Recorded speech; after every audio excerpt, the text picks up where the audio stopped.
Hello guys, నేను మా friends lunch తినేసిన తర్వాత బీచ్ దగ్గర పోదాం బా అని బీచ్ దగ్గరికి అయితే వచ్చేసినాము. బీచ్ దగ్గర చూడండి క్లైమేట్ అయితే చాలా కూల్ గా ఉంది.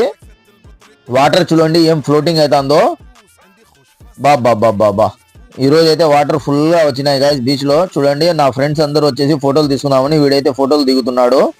నా ఒకప్పుడు ఉన్నింది ఇంట్రెస్ట్ ఫోటోల మీద, ఇప్పుడైతే అంత ఇంట్రెస్ట్ లేదు ఫోటోల మీద, ఓన్లీ వీడియోస్ మీద ఫోకస్ ఉంది అంతే. చూడండి షిప్ వస్తుంది, కార్గో షిప్ అన్నమాట, చైనా నుంచి పెద్ద కార్గో షిప్. ఈయన కూడా ఫోటోలు దిగినాడు ఇక్కడ. ఫ్రైడే వస్తే బయట పని చేసే వాళ్ళు, ఇంట్లో పని చేసే వాళ్ళు, ఇండియా వాళ్ళు అందరూ, మన వాళ్ళు అందరూ ఇక్కడికి వచ్చి బాగా ఎంజాయ్ చేస్తారన్నమాట. పెళ్లిళ్ళలో ఫంక్షన్లలో ఎట్లా ఎంజాయ్ చేస్తామో మనము అలాగా అందరూ కలిసి వచ్చి ఇక్కడ అన్నం చేసుకుని వచ్చి అన్నం తింటున్నారు. వీళ్ళు కరీంనగర్ వాళ్ళంట, హైదరాబాద్. ఓకే అన్న ఎంజాయ్ చేయండి అని చెప్పేసి వచ్చేసి నేను ఒక వీడియో తీసుకుంటున్నాను రీల్ కోసము. వీడియో తీసుకొని లాస్ట్ లో ఒక స్టెప్ వేసి వచ్చేసినాను. Like, comment, share, subscribe. Thank you so much. Next video కలుసుకుందాం. అందరికి బాయ్.